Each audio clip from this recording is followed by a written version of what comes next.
Olá, meus irmãos, estamos começando mais um podcast Remanescente. Já vencemos as cartas às igrejas do Apocalipse e agora estaremos entrando num assunto dificílimo.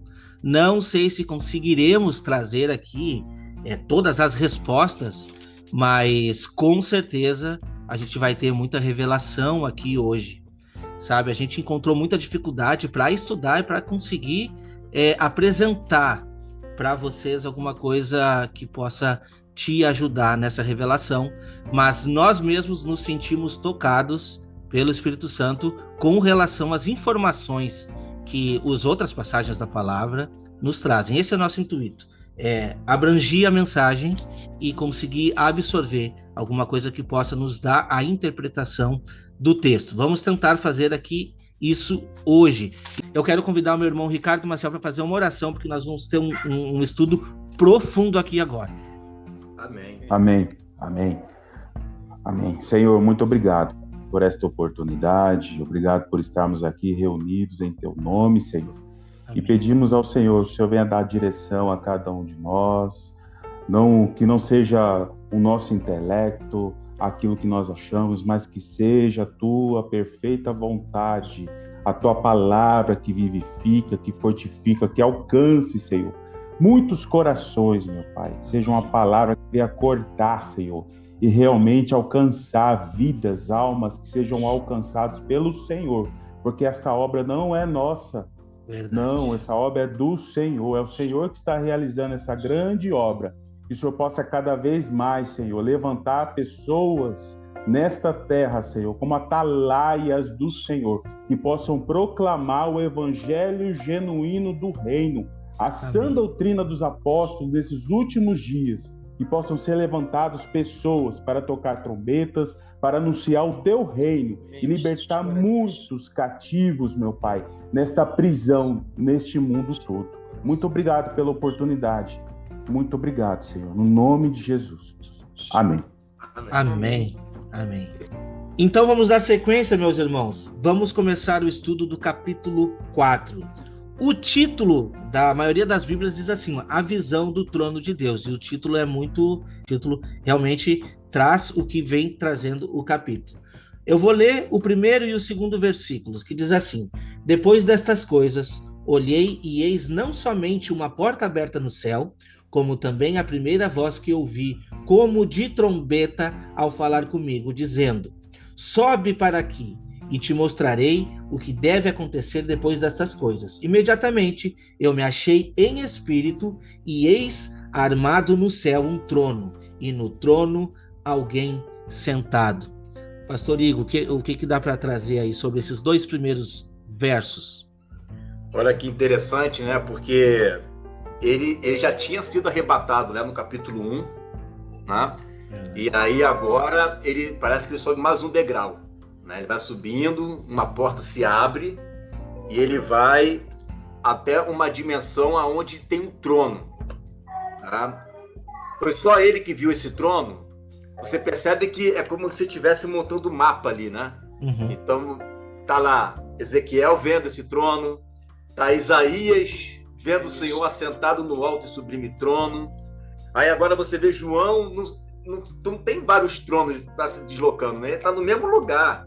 Exatamente. Né? Então os profetas, eles estão todo o tempo, né, contemplando isso que João contemplou agora. E aí com mais detalhes, né? E está dizendo que a porta aberta no céu, ele ouve uma voz de trombeta. Eu não sei como é que deve ser um audível, né? Trombeta e você entendendo, né, falar, mas deve ser um som muito arrepiante, né? E ele entra, né, nessa dimensão, ele sobe, né? Ele se encontra ali nessa dimensão e ali ele vê um trono, tá? E o que eu acho interessante aqui não vai dizer isso, né? Aqui não está escrito isso, mas lá em Isaías 6, né, a gente sabe que quem está sentado ali sobre o trono está vestido, né, com vestes que está enchendo todo o templo. Sim. Né? Ele está vestido, ali não fala, em Isaías 6 não fala do arco, mas em Ezequiel fala, aqui vai falar também, né? Uma visão que ele está tendo, de um local, como a gente vai ver aqui mais na frente, né? Eu não quero adiantar o assunto aqui, a gente vai falar de acordo com os versículos, né? Mas a gente vai perceber que ele está num ambiente com muitas pessoas. Né? Você vai ver pessoas em cima desse local e embaixo desse local também tem. Né? E você vê ao redor. Aqui nesse texto tem trono, mas mais na frente você vai ver que não tem só trono ali. Tem trono, né? Tem templo, né? É como se fosse a praça principal do céu. Né? A praça principal está ali, a concentração de adoração, né? Deus está ali, anjos estão ali, né? Então ele foi para um lugar privilegiado. Né? Será que esse é o terceiro céu? Né? Será que aonde ele foi, que tem judeus que acreditam que existem 7 céus? Né? A igreja primitiva acreditava em 7 céus. Paulo fala em 3, por exemplo, ele subiu até ao terceiro céu. Será que esse é o último? Será que esse é o 7º? Né? Eu sei que ele subiu além daquilo onde ele estava. Mas aonde ele foi, né, é um local onde tem ali concentrado a adoração, tem concentrado ali, né, autoridades. A gente vai ver as autoridades que estão ali. Olha que maravilha, né? Autoridades ali, né, diante de Deus, diante do trono, né? E quando ele se vê nesse local, né, ele começa a contemplar ali o Senhor e ele vai descrever, né, a forma como ele está vendo ali Deus, né? Que é o versículo seguinte, né? Sim, exatamente. Irmão Ricardo. Muito interessante esse paralelo aí do terceiro céu. A gente encontra nas Escrituras aqui a menção de terceiro céu, como Paulo mesmo descreveu. E nós conseguimos conectar um pouco disso, fazer um paralelo com o tabernáculo de Moisés. Né? Quando nós percebemos aí o altar de bronze, que nós fazemos essa associação lá com Apocalipse 6:9, onde as almas clamavam embaixo do altar, né, apontando ali para o Sheol.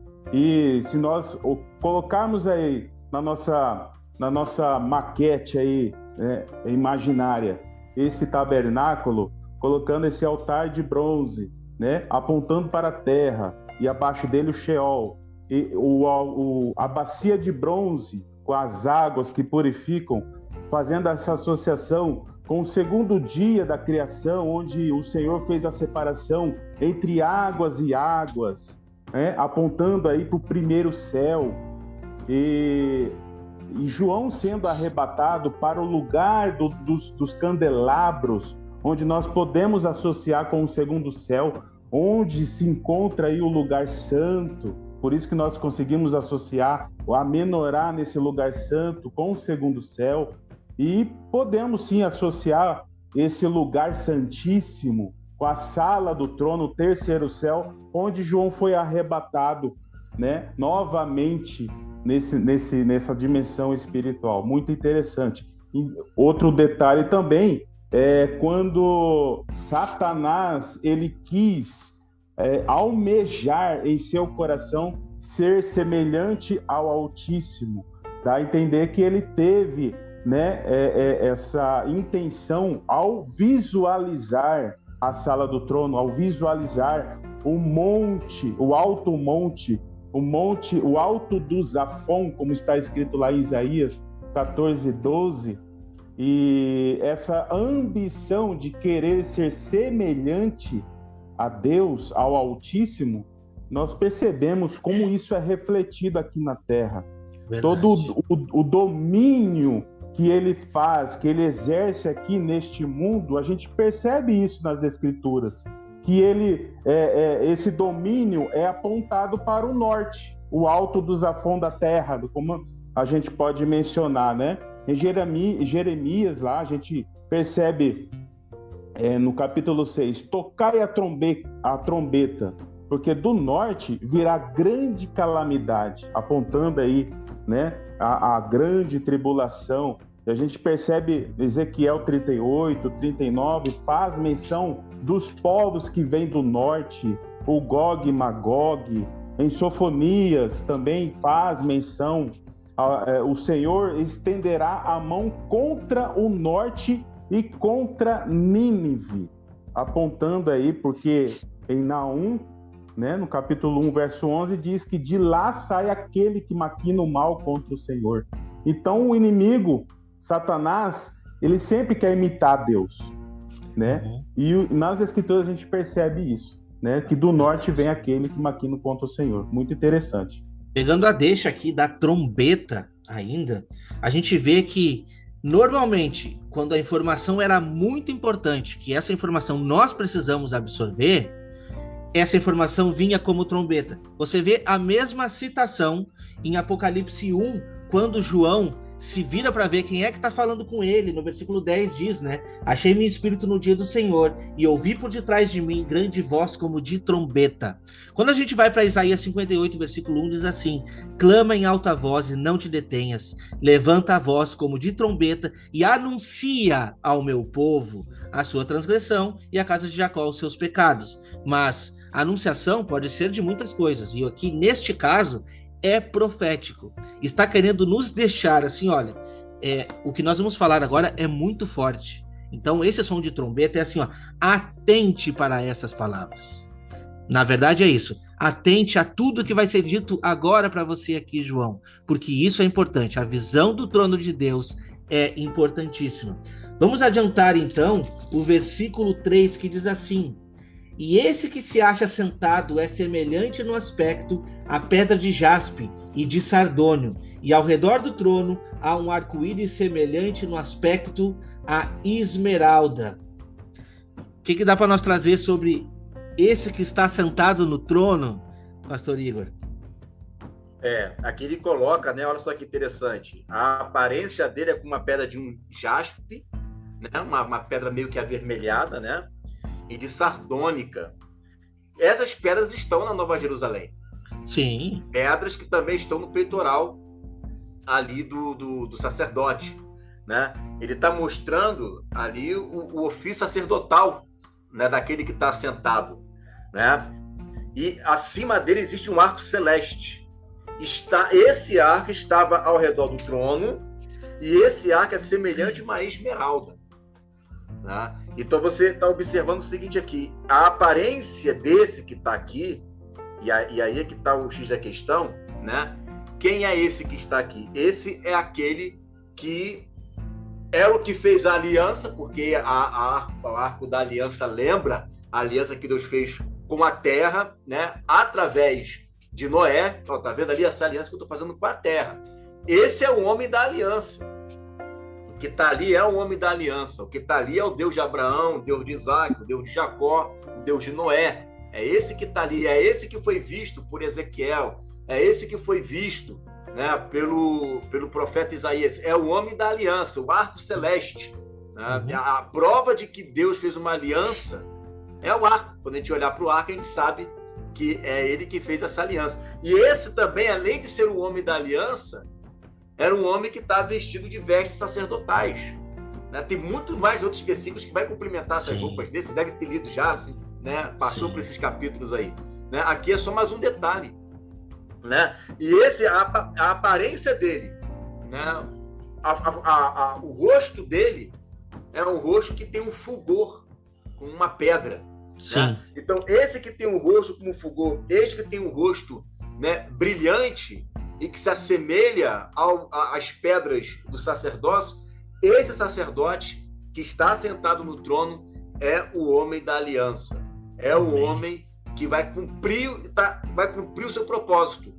Quando ele olha para então, olha que interessante, né? Ele diz assim, ó, quando vocês olharem para o arco da minha aliança, de você lembrar da aliança que eu fiz para vocês. Sim. Esse arco está 24 horas em cima do trono. Imagina. Ele o tempo inteiro está olhando para a aliança. O tempo inteiro. Aquilo não foge da mente dele. Por isso que o tempo todo a gente vai ver, por exemplo, em Salmos, vai estar dizendo, né, que os segredos da sua aliança é para aqueles que o amam. Né? Então, a aliança que Deus fez com Abraão, com Isaac, com Jacó, está Noé incluso nisso aí também. Está Davi incluso nisso aí também. Né? Você veja que são várias alianças que ele fez. Não tem só a aliança abrâmica, são várias alianças. E talvez por isso, não estou dizendo que seja isso, né? E talvez por isso o arco, né, celeste ele tem diversas cores.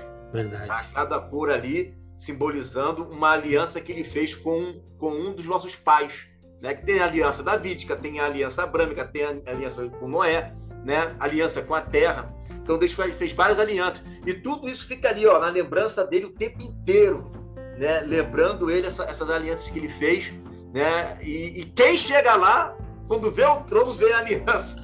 Verdade. Né? Vai ver a aliança logo de cara, né? Isso aí é aquele que fez a aliança, né? E é inquebrável. A palavra de Deus diz que se ele abirrogar a aliança que ele fez, ele deixa de ser Deus. Imagina. O que é impossível. Exato. Né? É uma coisa que eu tiro daqui, né? Eu sei que vocês têm muito mais para acrescentar aí. Não, perfeito. Irmão Wagner, o que pode trazer para nós aí? Então, só para complementar o primeiro versículo aqui, interessante, depois destas coisas, nós meditamos nas 7 igrejas devidamente alinhadas, acesas para a última semana.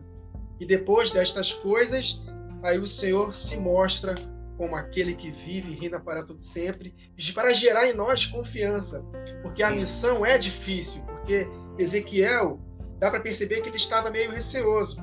E no capítulo 2 de Ezequiel, depois daquela visão que ele teve do rio Quebar, muito semelhante a essa visão que João teve no trono, né? No verso 6 de Ezequiel 2, Jesus falando para ele, ó, tu, ó filho do homem, não os temas, nem temas as suas palavras, ainda que haja sarças e espinhos para contigo, e tu habites com escorpiões, não temas as suas palavras, nem te assustes com o rosto deles, porque são casa rebelde, mas tu lhes dirás as minhas palavras, quer ouçam, quer deixem de ouvir. Então, antes dessa missão difícil, Deus se apresenta para Ezequiel com essa glória maravilhosa. Da mesma forma para João. Assim como Ezequiel come o livrinho, João também come o livrinho. E Jesus fala para João, é necessário que profetize novamente. Ou seja, as 2 testemunhas, o candelabro, os 7 candelabros de ouro unidos como uma só peça, formando a menorá, tem que contemplar a glória de Deus. Tem que ter essa confiança, porque aquele que vive está conosco. Então, quando nós temos a consciência dessa aliança que Deus faz conosco, nós não tememos nenhum mal. Então, é só para complementar os detalhes, os irmãos já falaram muitas verdades aqui, eu não tenho nem nada que acrescentar, mas somente esse detalhe aqui importante para que nós possamos compreender que Deus está conosco nessa missão. Nada vai nos causar dano na primeira metade e na segunda metade, confiantes de que Deus vai fazer justiça para nós, ainda que percamos na nossa vida ou que sejamos protegidos no deserto. Mas nós precisamos, de fato, contemplar a beleza da santidade. O salmista, eu acho que ele não viu a santidade como viu Isaías, como viu Ezequiel, mas na percepção do Espírito, o salmista, ele escreveu aquele hino maravilhoso. Nós adoramos a Jesus na beleza da sua santidade. Então nós precisamos ter essa consciência em alta para que possamos ter confiança para cumprir essa missão no tempo do fim. Amém, amém. Só vou dar uma complementadinha aqui a respeito dessas pedras, antes da gente avançar. Eu fui pesquisar um pouco no Google para saber o que o Google poderia me trazer a respeito dessas pedras. E, por incrível que pareça, a pedra esmeralda, ela nos traz uma referência como clarão e raio. Um dos significados dela é clarão e raio, ou quer dizer, luz muito acesa, né? E por incrível que pareça, a outra pedra que se chama ali, né? Como é que é o nome? A segunda Sardônio. pedra aqui. Sardônio. A outra Bíblia que eu tenho, uma outra tradução, nos traz essa tradução não como sardônio, mas sim como coralina. E aí fui pesquisar coralina, nunca tinha ouvido essa palavra. E diz assim, ó, cor como de carne, carne como de carne viva. Olha só que interessante, né? A referência desse personagem, que nós sabemos quem é que está assentado neste trono aqui. Mas o mais interessante que eu quero trazer é assim. A nossa dúvida aqui, pastor Ígaro, começou no versículo 4, que é onde eu acho que todos têm a maior dúvida a respeito dos 24 anciões e dos 4 seres viventes. Então a gente vai ler esse texto e nós precisamos muito que o irmão traga aqui, porque a gente já acompanhou alguns vídeos, mas é uma dúvida nossa também e de todos os telespectadores que estão ouvindo, e a gente com certeza vai conseguir chegar em algum consenso aqui. Ao redor do trono há também 24 tronos, e assentado neles 24 anciões, vestidos de branco, em cujas cabeças estão coroas de ouro. Do outro saem relâmpagos, vozes e trovões, e diante do trono ardem 7 tochas de fogo, que são os 7 Espíritos de Deus. O que o pastor consegue trazer para nós aqui, desses 2 versículos? Não, beleza. Infelizmente, né, algumas pessoas elas acabam atrelando esses 24 anciões como se fosse a própria igreja lá no céu. Tá? Não, isso aqui é a igreja adorando, né? Porque eles pegam o versículo 1 que fala que foi arrebatado. A Bíblia nem tem essa expressão no grego. Você já pesquisou arrebatado ali, né?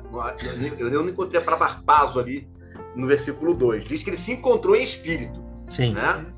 E aí é o seguinte, eles pegam esse versículo aí e colocam como se ele foi arrebatado. Aí daqui ele foi arrebatado, simboliza a igreja já lá no céu, né? Adorando ao Senhor. O texto não fala nada disso, tá?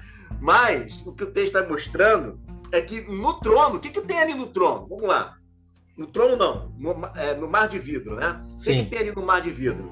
Não tem só os 24 anciãos, tem os 24 anciãos, tem os 4 seres viventes, né? Aí quer dizer, então, que os 4 seres viventes, eles é algo que não existe ainda, mas que vai existir? Não pode, né? Toda a visão que João teve ali é o que está acontecendo naquele momento ali, exatamente naquele momento. E ele, então, ele vê o número 24 ali, 24 anciãos que têm coroa, que são chamados de presbíteros, né? Ancião é presbítero, né? São chamados de presbíteros, têm vestes brancas, alusão o tempo inteiro à igreja, tá? Mas não existe só esses textos que falam de 24 anciãos, existem vários outros textos. E mais na frente, vocês vão encontrar, é bom falar isso aqui agora, depois vocês voltam de novo, tá? Uhum. Mas você vai ver que João, ele interage com esse anjo. Não existe nenhuma passagem na Bíblia de uma visão do futuro interagindo com um vidente, com um profeta. Então, deixa eu te interromper rapidinho, porque eu assisti um vídeo seu e esse ponto foi um ponto que me chamou a atenção. Porque é exatamente esse ponto que você falou. Quando é uma visão, uma revelação, não tem interação, assim como essas interações de revelação pessoal. Por exemplo, Daniel teve muitas visões, mas na profecia das 70 semanas, o próprio anjo estava falando com ele. Exatamente. Ali não era uma visão. Então esses detalhes nos ajudam a compreender os textos.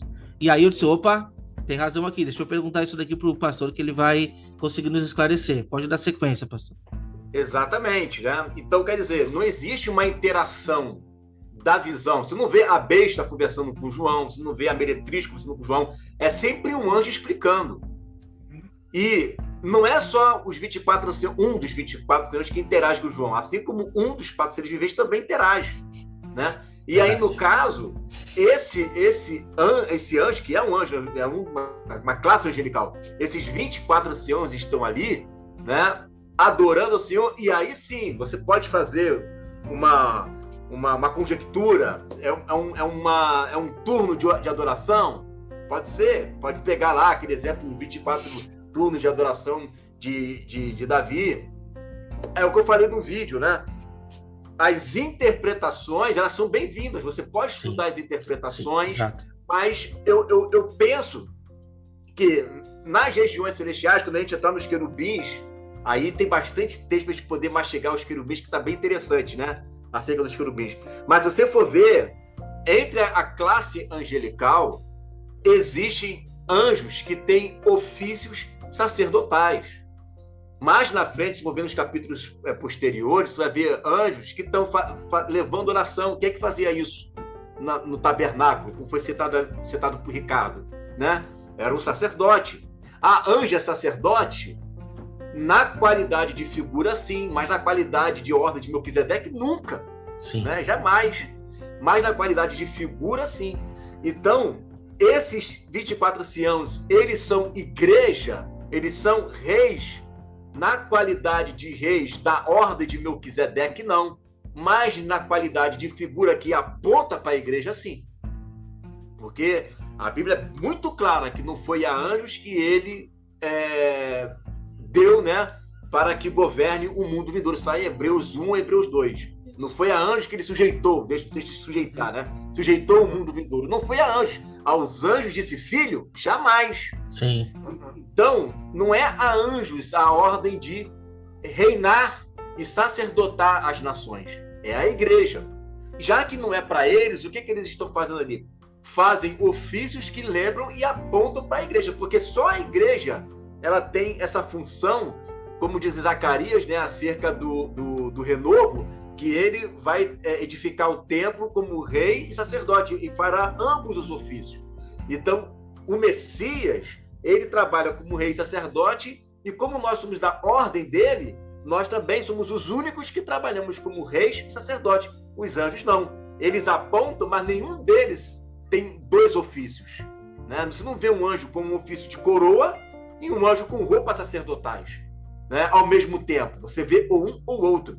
Então, eles têm muito a ensinar? Tem muito a ensinar no tocante a apontamento, mas não que ele seja a igreja lá no céu adorando, né? Agora, como apontamento, sim, como apontamento você vê eles sempre lembrando, né, a figura de uma igreja vitoriosa, que adora, composta por autoridades que vão reinar sobre as nações, né?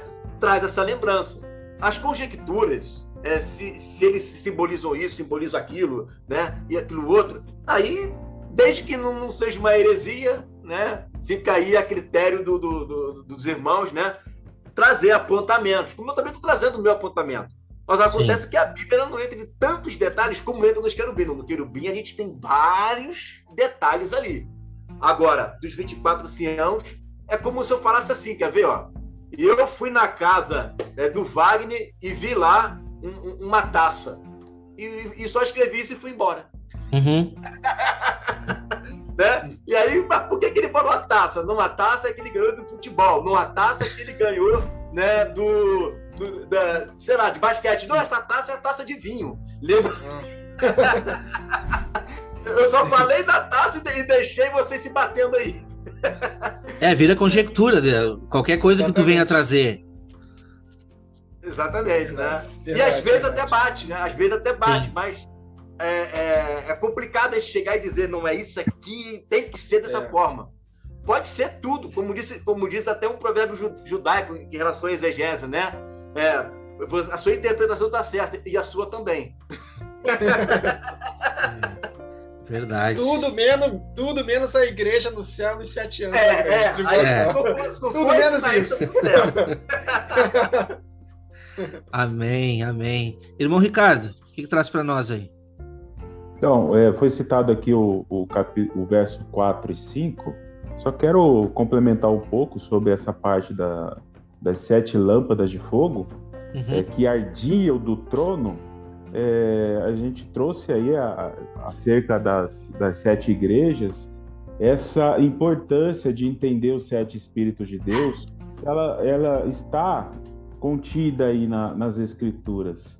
A gente percebe a onipresença e a onipotência do Senhor nestes 7 Espíritos, quando a gente percebe lá em Apocalipse 5, verso 6, onde nós temos ali a visão do Cordeiro, e lá tem 7 chifres e 7 olhos, né? Podemos também conectar com Zacarias 4:10, Zacarias 3:9, do sumo sacerdote Josué, na pedra única com 7 olhos, os 7 olhos em todo o mundo. Então, nós percebemos o agir do Senhor através da onipresença, né, dos 7 olhos, da onipotência que está ali nos 7 chifres, e a onisciência, a presciência do Senhor também, dos 7 Espíritos de Deus, lá em Isaías 11, verso 2, onde temos ali o Espírito do Senhor, o Espírito de sabedoria,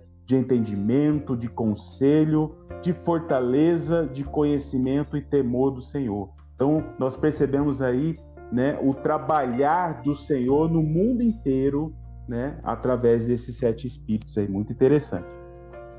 Amém, amém. E falando dos 7 espíritos, não tem como a gente desconectar a igreja, né? Não tem como a gente não olhar para Menorá, não tem como. Irmão Wagner, o que tu pode trazer para nós aí? O irmão Igor falando acerca dos 24 anciãos, de fato, né? A gente estava na dúvida se eles eram de fato literais ou apontavam para a igreja, e nós entramos no consenso de que são seres literais com certeza nos céus, porque um deles fala com João, mas aponta também para a igreja. E eu, voltando do trabalho hoje, o Espírito me fez conectar com o tabernáculo. O tabernáculo que Moisés fez foi uma cópia do céu. No céu há, de fato, um santuário, há, de fato, aquelas peças. Em Hebreus 9 diz isso. Então, há uma literalidade no céu do tabernáculo e aponta para a igreja. Nós somos o tabernáculo de Deus. E não somente espiritual, mas também físico. O apóstolo Paulo fala que nosso corpo também é templo do Espírito. Então, de fato, a palavra de Deus ela é muito abrangente e, de fato, aquilo que o pastor Igor falou, não dá para determinar. Os 24 anciãos é esse ponto final. Não, calma. Eles são literais? Sim, mas tem um apontamento para a igreja. No decorrer da gravação, se der tempo, eu falo alguns detalhes dos 24 anciãos, dos 4 seres viventes, apontando para a igreja com suas conexões. Mas, de fato, a palavra de Deus ela precisa ser compreendida como um todo. E esse exemplo que ele me deu do tabernáculo, que no céu tem um tabernáculo físico, conectando com a igreja, aí nos faz conectar também os 24 anciãos, os 4 seres viventes, apontando também para a igreja do Senhor. Amém, amém. Pastor Igor, eu acho que assim, ó, o que acontece? A gente tem... a gente não tem muita informação dos 24 anciões, mas nós temos um pouco mais de informação sobre os 4 seres viventes. Então a gente vai dar uma adiantada ali, que diz assim, né? Há diante do trono um como um mar de vidro semelhante a cristal, e também no meio do trono, à volta do trono, 4 seres viventes cheios de olhos por diante e por detrás. Então, quer dizer, a gente já trouxe aqui que esses 4 seres viventes eles vão interagir com João um pouquinho mais lá na frente, né? Então, se eu não me engano, é na época das taças, que um deles apresenta para João. Os selos. Nos selos, desculpa, exatamente. Chama os cavalos, né? Isso, os cavalos. Exato. E a gente consegue ver uma referência disso lá em Zacarias. Eu vou deixar que o pastor traga para nós aí, por favor. O texto de Zacarias... Não. Pode trazer o que você quiser sobre os 4 seres viventes. O texto todo aí, não tem problema nenhum. Não. Pode ficar à vontade aí. Então vamos lá, olha só. Vamos ver aqui o versículo 6, né? Vamos seguindo aqui. Então, olha só. Havia diante do trono um como mar de vidro, né? Semelhante ao cristal. Né? Isso foi visto por Ezequiel também. Uhum. Tá lá, mesma coisa, o mar de vidro. Alguns judeus, lendo Ezequiel, acreditavam que era uma espécie de água que o Ricardo trouxe, né? Separação de águas e águas. É como se fosse a segunda parte de águas congeladas. Eles entendiam isso, tá? Que como separou águas e águas, a água de cima é esse mar de vidro congelado, né? Por isso que é semelhante ao cristal, né? O que é um cristal? Parece uma água congelada, né? Então eles entendiam dessa forma. Então foi bem legal o versículo que você trouxe aí mais na frente, tá? Então eles entendiam isso, né? Como um mar de vidro, né? Ou um mar congelado semelhante ao cristal. E no meio do trono, você vê que está no meio do trono, na frente dele, na frente de Deus, e ao redor dele, né? E por detrás haviam o quê? Os 4 animais, tá? Esses 4 animais, esses seres viventes, a gente encontra ele aonde? A gente encontra ele lá em Ezequiel também, né? A gente encontra ele lá em Ezequiel, vai trazer mais especificações, né? Trazendo mais detalhes do espírito dele. A gente vai falar bastante sobre ele aqui. Mas aí eu vou trazer uma curiosidade nesse versículo, porque ele vai voltar a falar, né? Então a gente vai trazer uma curiosidade aqui sobre esses animais aqui. Olha que interessante, porque eles estão no mar de vidro. Lembra que lá, eu falei no início do vídeo, que lá é como se fosse a praça principal, né? Tá todo mundo ali, tem um tabernáculo ali, né? O irmão Ricardo trouxe como se fosse, né, o santíssimo lugar. Então, ali é como se fosse a capital do céu, né? Nova Jerusalém está ali, está tudo ali, né? E aí, lá em Ezequiel, no capítulo 28, olha que interessante, né? Quando você vai ver a lamentação de Tiro, que é pela linguagem profética, você vê que é uma aplicação também às regiões celestiais, tá? Vai dizer assim, ó, acerca do querubim ungido. Ou seja, a gente está falando aqui de querubins, certo? E no meio desses querubins, aqui em Ezequiel 28, você vai ver um outro querubim, um querubim da guarda. Então, o que esses querubins estão fazendo ali? Estão guardando o turno. Guardando de quê? É guarda. É guarda. O que eles estão guardando? Eles estão atuando. Eles estão guardando. É a mesma coisa você me perguntar por que Deus colocou 2 querubins, basta para colocar um só? Não dá para vencer com um, né? Adão e Eva, não, botou 2, então são coisas do céu, né? Verdade. São coisas do céu. Mas estão lá, né? Os querubins da guarda. E diz o texto que esse querubim ungido, ele era um aferidor de medida. O que é isso, né? Um aferidor de medida. É como se ele fosse o principal, aquele que fosse o espelho de Deus. Não é Deus, mas você olhando para ele, você via, né? Você quer ver o poder, a minha grandeza? Deus falando, olha para esse querubim ungido. E diz a palavra que ele estava no jardim, né? No jardim de Deus. Aí olha que interessante, se isso aqui é antes da queda, ele era perfeito aqui antes da queda, jardim de Deus, o que dá a entender? Que lá no céu, né, é como Deus o comparasse aquele local também como um jardim, né? E aí, o que nós vemos? Aqui só um minuto falando sobre isso, abre parênteses, fecha parênteses, né? O que nós vemos? No momento em que a festa dos tabernáculos na terra, a noiva é apresentada às nações, né? E há o casamento, para onde que a igreja ela vai? Ela vai para cima do mar de vidro. Vocês vão chegar lá no capítulo 6, capítulo 8, se não me engano, né? Ela vai lá o capítulo 7, perdão. Ela vai lá para o mar de vidro. E é no mar de vidro que lá em Cantares vai dizer, né, que ele levou a noiva para o jardim secreto, ou seja, as núpcias do casamento, né? Teve as bodas aqui na terra e agora eles foram para o jardim secreto, eles foram para as núpcias, né? Comemorar a festa dos tabernáculos nesse mar de vidro, aonde, né, Satanás estava todo vestido de pedras, né? E essas pedras ali simboliza algum certo tipo de autoridade, como nós citamos aqui, né? Você veja que ele é como se fosse um general cheio de gema, né? Uhum. Essas pedras são essas gemas que ele tem. E tinha, né? Tem, mas agora é pro mal, né? E aí diz que ele usava pífaro. Lá no corpo dele tinha pífaro, ou seja, ele fazia o que esses animais estão fazendo hoje, que é o quê? Adoração. Uhum. Tá? Eles estão adorando, e ele fazia isso. Agora nós temos uma dimensão, primeiro, de quem que são os querubins, tá? Hoje, e quem era aquele querubim que caiu. Porque se a gente for para pensar, o querubim não tem 4 faces? Então Satanás também deve ter. Sim. Já parou para pensar nisso? Satanás tem 4 cabeças? Interessante. Né? Ele também deve ter 4 cabeças. Né? E ele é a gente fala sempre sobre isso, né? Uma antítese, né? Tem um Cristo e um anticristo, né? Então tem um Jesus e tem a pessoa do anticristo, né? E aqui nós temos o querubim com 4 cabeças, então nós temos um ser que também tem 4 cabeças. Eu estou colocando uma hipótese aqui, tá? Porque querubim é querubim, né?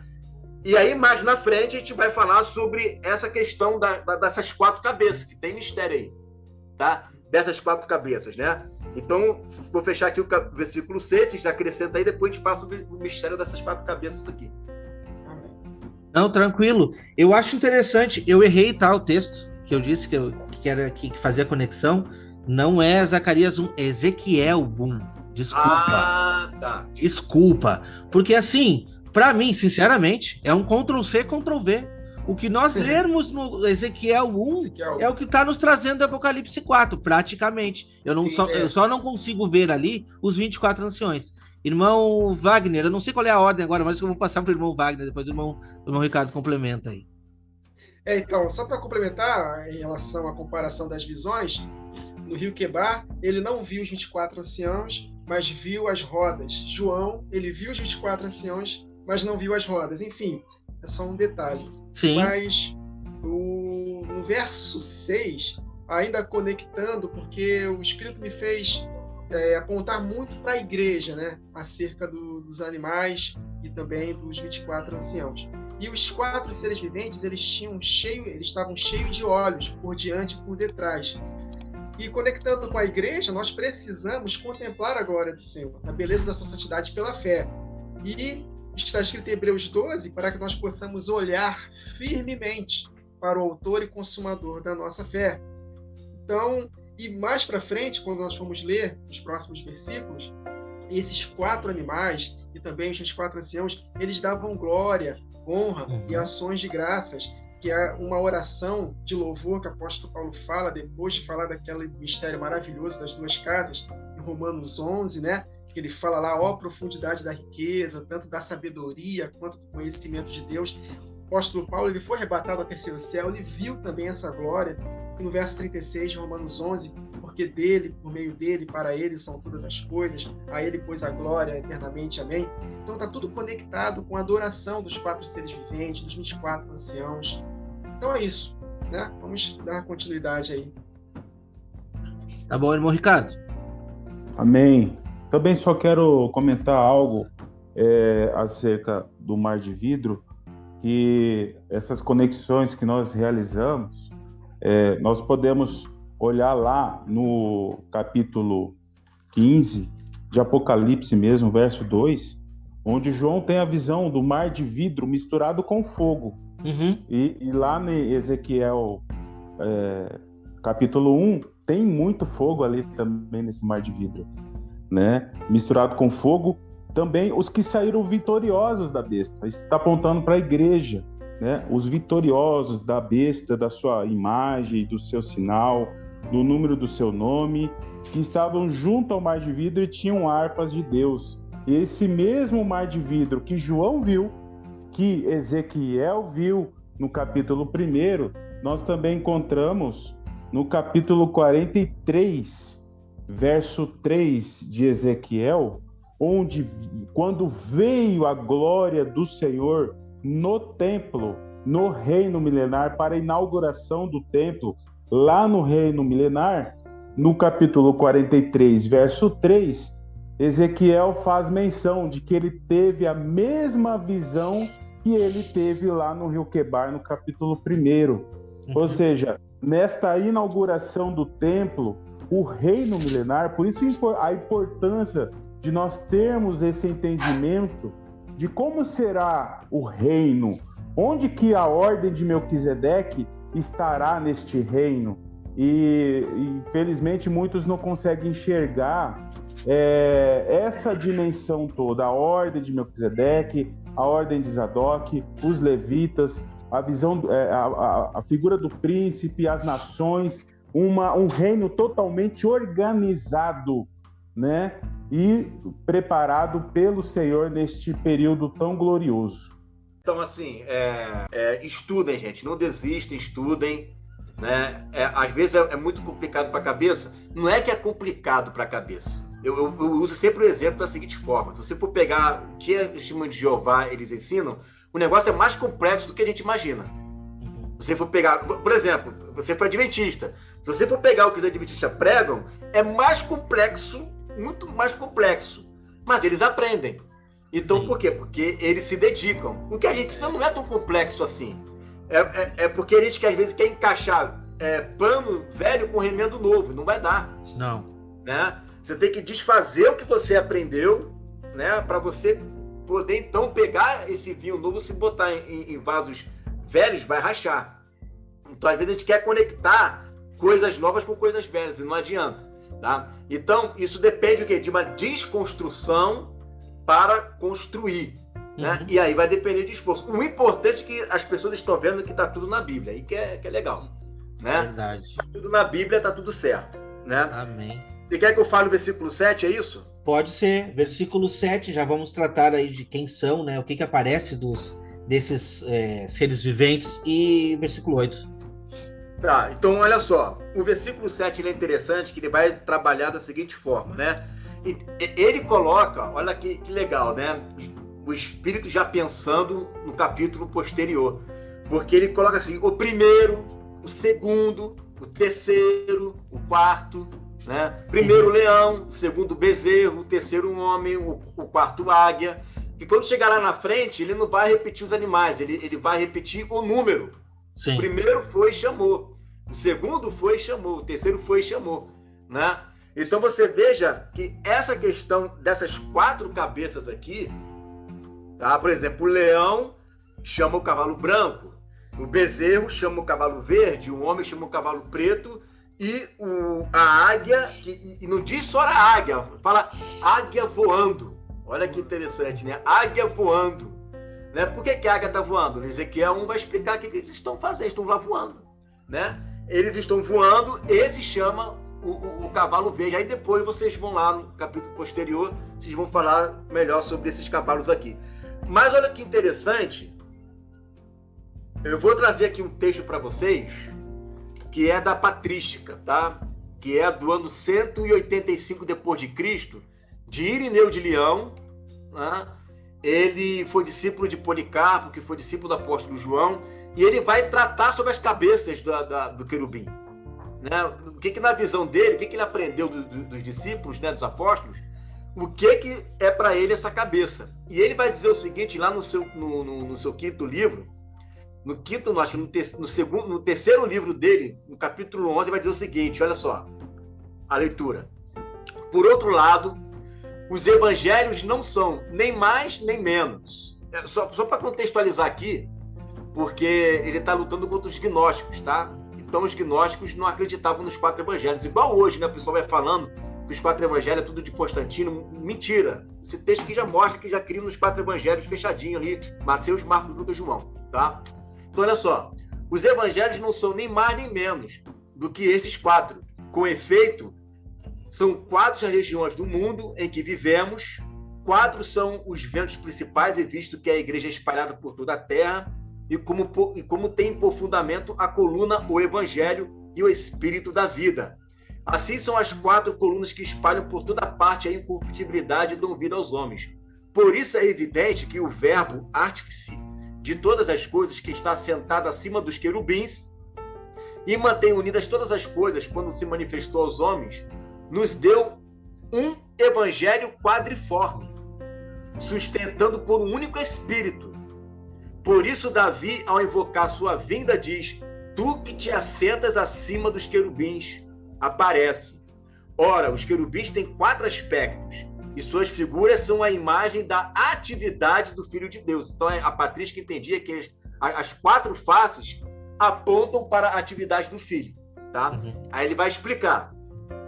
O primeiro animal é semelhante a leão, caracterizando o poder, a supremacia e a realeza. O segundo é semelhante a novilho, manifestando a sua destinação ao sacrifício, ao sacerdócio.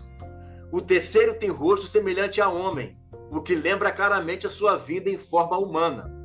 E o quarto assemelha-se à águia que voa, sinal do dom do Espírito que sopra sobre a igreja. Os evangelhos, portanto, correspondem a esses animais, acima dos quais está assentado Jesus Cristo. Um conta a geração preeminente, poderosa e gloriosa que tem do Pai. Com estas palavras, no princípio era o verbo estava com Deus e o verbo era Deus. E tudo foi feito por meio dele, sem ele nada do que foi feito se fez. É por isso que este evangelho está cheio de pensamentos sublimes, pois este é o seu aspecto. O evangelho segundo Lucas, portador de caráter sacerdotal, começa com o sacerdote Zacarias, que oferece a Deus o sacrifício de incenso, porque já estava pronto o vitelo gordo que devia ser imolado por causa da volta do filho menor.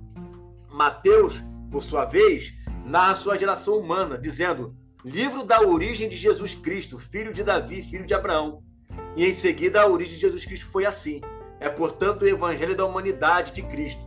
por isso Jesus é constantemente apresentado como um homem humilde e manso. Marcos, por sua vez, inicia pelo espírito profético que do alto investe um homem, princípio do evangelho, conforme está escrito no profeta Isaías, dando uma imagem alada do evangelho, por isso exprime-se de maneira concisa e rápida.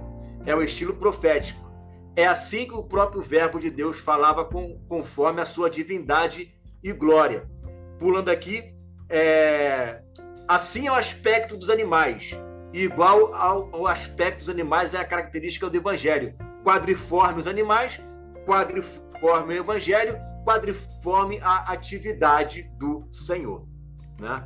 Então ele vai dizer que os 4 evangelhos, todos eles, aliás, as 4 faces dos animais, todos eles apontam para um evangelho, né? Apontam para um evangelho, e aí você vê Satanás, que é o anti-querubim, né? Ele é tudo anti-evangelho também. Ele tem um anticristo que é um homem, né? Que não veio para servir e quer reinar logo aqui na terra, né? Ele tem poderes, só que não é uma águia, é um dragão, né? E por aí vai. Então a gente vê que essas 4 cabeças, né, para a igreja primitiva, apontava para os 4 evangelhos e apontava para os 4 ministérios de Jesus, como rei, como homem, como servo e cordeiro, né? E também como águia, né? Que é aí a faceta de Deus, né? Cheio do Espírito de Deus, tomado de toda a plenitude da divindade. Amém. Irmão Ricardo. Amém. É muito interessante essa questão dos 4 seres viventes relacionados com os evangelhos.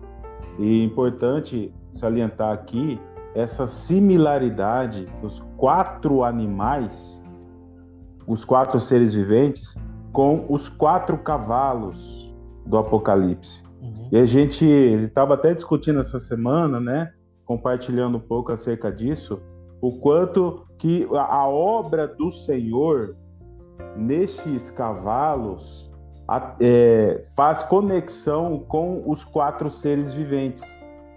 E trazendo aqui acerca de Zacarias 1, onde mostra, a partir do verso 7, a visão dos cavalos. E aqui eu só quero salientar o verso 14 e 15, que diz assim, quando faz menção a estes cavalos, diz assim: e o anjo que falava comigo me disse, clama dizendo, assim diz o Senhor dos Exércitos, com grande zelo estou zelando por Jerusalém e por Sião, e com grandíssima ira estou irado contra as nações em descanso, porque estando eu um pouco desgostoso, eles auxiliaram no mal. Então nós percebemos essa conexão dos 4 seres viventes, porque eles que faz conexão com os cavalos. Vou só citar, por exemplo, o cavalo branco, no qual muitos fazem associação com o anticristo. Eu percebo aí que o cavalo branco, né, como tem conexão com os 4 seres viventes, eu vejo uma obra do Senhor através desses cavalos, que são chamados, né, pelos seres viventes. O cavalo branco, por exemplo, né, saindo para vencer, nós podemos conectar aqui com o próprio livro de Zacarias, onde Zacarias capítulo 9, onde ele faz menção de Judá e também de Efraim. Lá em Zacarias 9, no verso 14, diz assim: porque curvei Judá para mim, enchi com Efraim o arco, suscitarei os filhos, ó Sião, contra os teus filhos, ó Grécia, e portei como espada de um valente. Então, eu percebo uma obra do Senhor aí, né, fazendo conexão dos 4 seres viventes com os cavalos.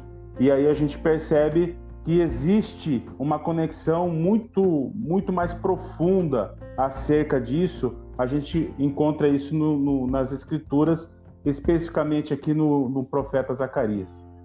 E Zacarias fala sobre relâmpago, característica de querubim, né? Uhum. E fala também de trombeta, característica do que João viu assim que enxergou os seres viventes, né?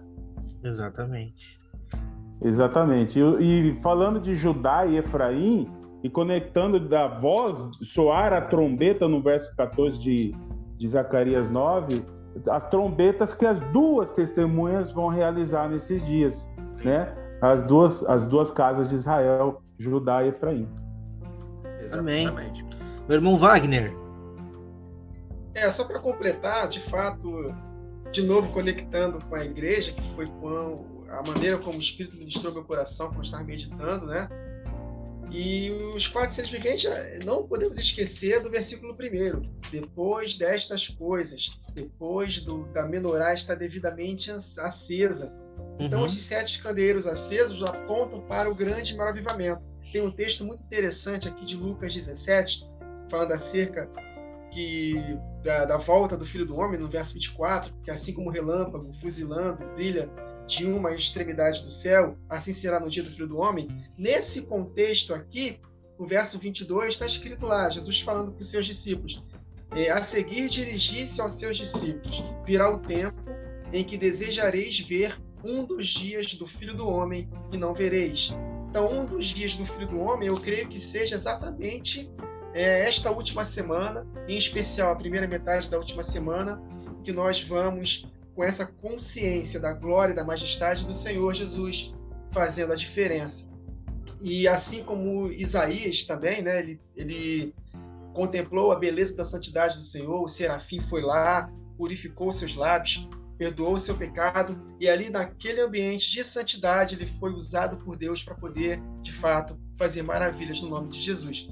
Então, de fato, os 24 anciãos, os 4 seres viventes, apontam também para uma igreja cheia do Espírito Santo nos últimos dias. Os outros detalhes...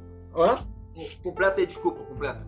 Não, dos outros detalhes, os irmãos já foram perfeitos, né? O irmão Igor falou a patrística aí, perfeito, os 4 evangelhos, né? E o irmão Ricardo falando acerca dos 4 cavalos. E também tem a antítese, né? Nós podemos também tirar uma lição, que mais para frente nós vamos meditar, na abertura dos selos, que embora esses 4 cavalos é a obra de Cristo na igreja, mas também tem uma antítese do antiquerubim, né? Satanás é um antiquerubim, que ele também vai fazer uma imitação desses 4 cavalos, ele vai tirar a paz da terra, Jesus Cristo é a paz, mas ele vai tirar a paz, ele vai tirar a fome, ele vai se fazer como Deus. Também conectado a esses cavalos, nós podemos compreender que também é a ação do anticristo na segunda metade da última semana, porque ele é uma antítese do querubim, né? Fiel, é isso. Se ele conseguiu ser semelhante a Deus, ele vai fazer tudo o contrário de Deus. Tudo o contrário, exatamente. Agora, você percebe o seguinte, né? Como que tá ligado esse eu não sei, acho que foi você, Wagner, ou foi tem 2 Wagners aí, o Curveio e o Gabi. Isso, exatamente. Eu não me lembro qual foi o dos 2, mas atrelou o querubim ao avivamento.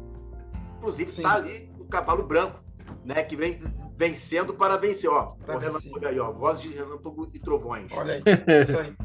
Isso aí. Então, assim, o que acontece? Não é que vai começar a chover agora, tem previsão de chuva forte para hoje. Glória a Deus. Então, assim, amém. Quando você vê lá em Ezequiel capítulo 1, você vai ver o quê? Qual é um dos aspectos que a Bíblia ela destaca bem ali dos querubins, que não aparece ali em Apocalipse, mas aparece em Ezequiel, que são as rodas. Isso, exato. Isso. E o que acontece com aquelas rodas ali? Elas estão obedecendo tudo que os querubins estão mandando ela fazer. Né? Se o querubim sobe, a roda sobe. Se o querubim desce, a roda desce. Se o querubim vai para frente, vai para trás, a roda está fazendo tudo que o querubim está mandando a roda fazer. Por quê? O texto vai dizer, porque o espírito do ser vivente estava nas rodas. Exato. Né? Se a gente for pegar essa aplicação, o que o espírito está querendo mostrar ali? O que o querubim tem a ver com tudo isso aí? Mostrando espírito espírito de submissão, ou seja, a igreja vai estar fazendo, nesses dias de avivamento, tudo aquilo que o Senhor Jesus quer que nós façamos. Verdade. Tudo aquilo que Ele quer que nós façamos, nós vamos fazer. As duas testemunhas, por isso que tem tocha, tem o Espírito, tem os olhos ali, está linkando uma coisa com a outra. Ele está lembrando, né? Olha, eles não estão ali por um acaso.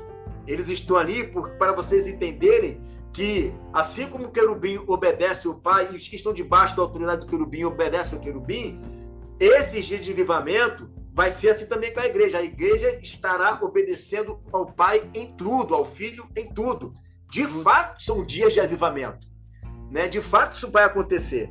Por isso que ele tem olhos, né, cheios por dentro e por fora. Aí a gente vai falar aqui sobre olhos, vai ter que ir em Zacarias, 7 Espíritos de Deus, né? Que vocês já passaram por esse texto lá no capítulo 1, né? Que fala que são 7 olhos, que é o que? A plenitude do Espírito. Uhum. Olha como é que esse querubim é importante.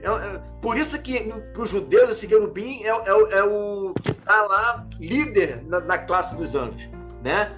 Ele tem uma importância muito grande. E não fica só ali adorando, não. Eu creio que ele fica adorando, mas ele tem uma missão de ensino fortíssimo profético para a igreja, né, nesses últimos tempos. Amém. Amém. Amém. E assim, ó, muito interessante que você falou sobre os 7 olhos. O versículo 8 vai trazer esses aspectos. Mas nós vamos deixar para o próximo episódio. Por quê? Porque nosso tempo aqui já está um pouco esgotado. Mas eu quero fazer uma reflexão aqui, tá? Olha só que importante para quem consegue acompanhar. E por que é importante o estudo detalhado, como a gente está fazendo versículo por versículo.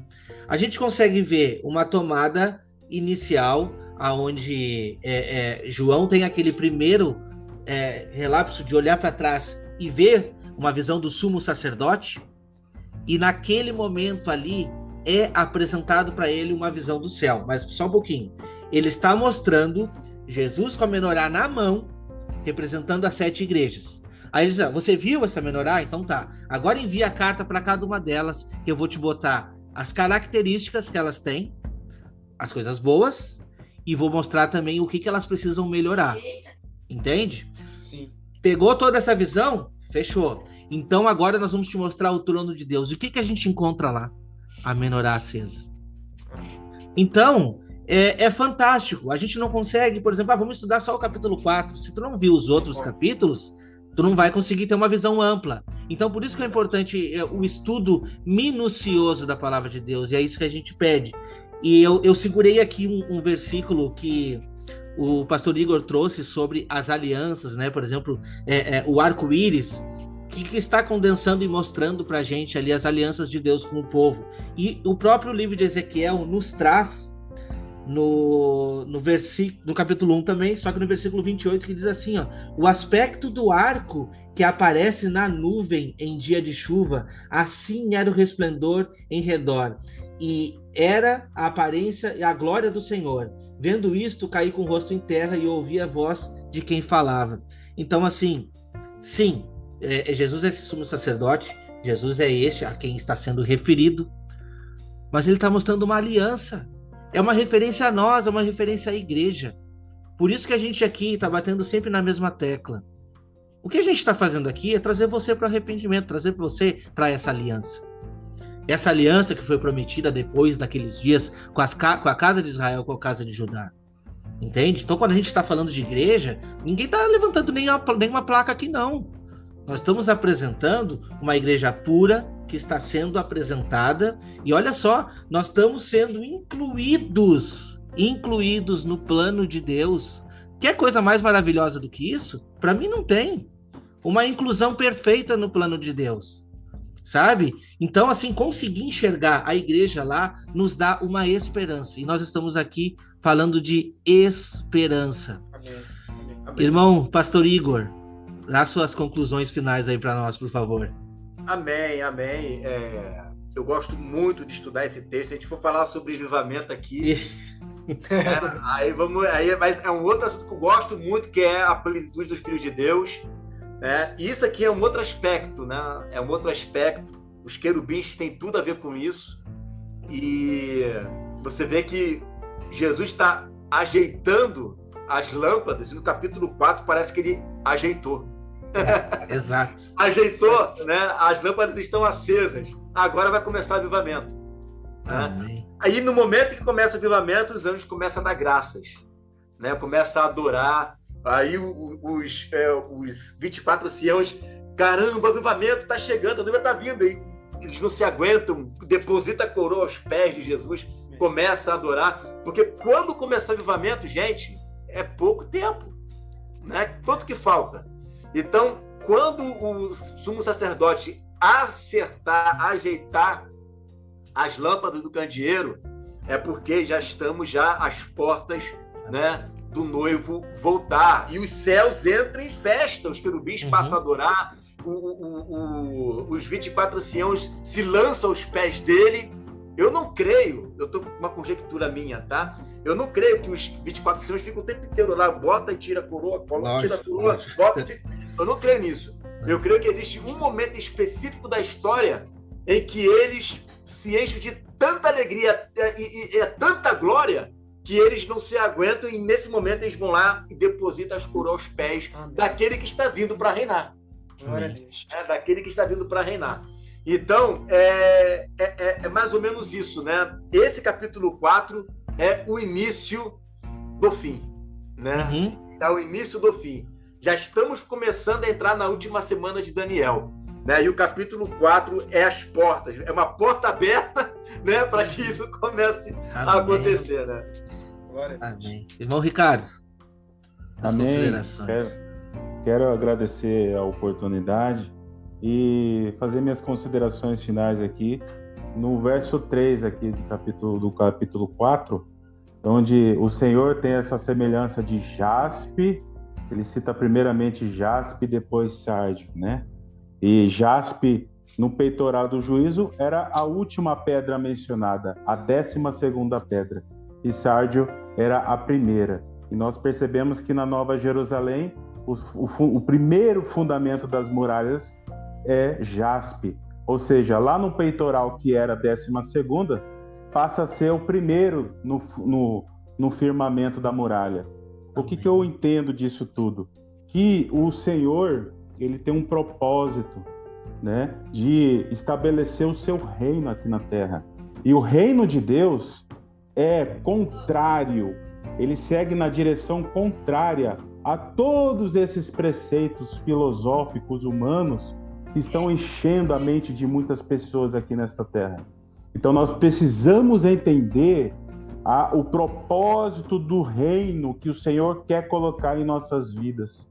E tudo isso é contrário ao que o inimigo quer colocar em nossas vidas.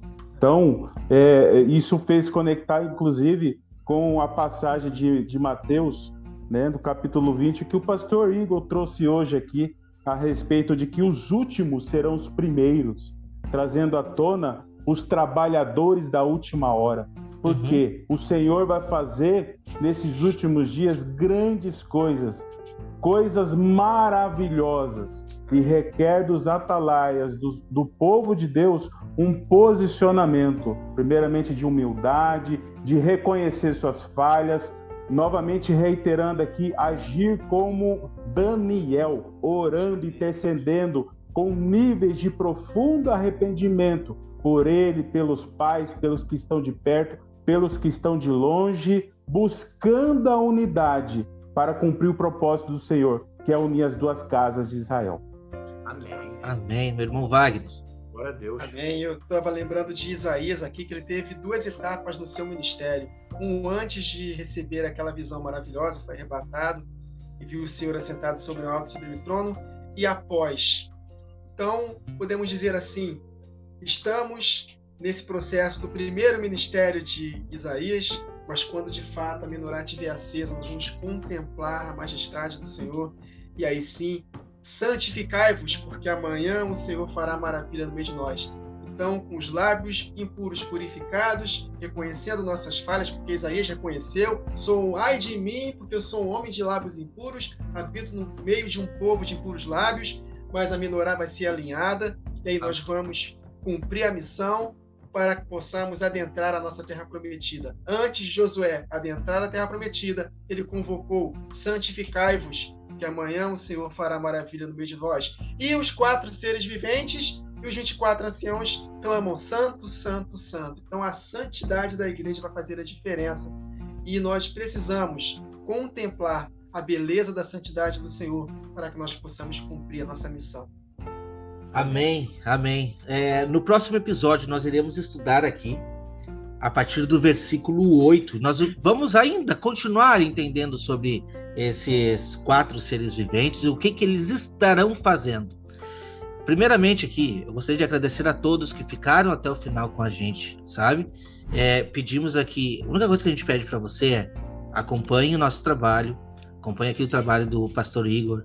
Todos nós estamos tentando dar o nosso melhor aqui. E o que a gente pede é a interação de vocês.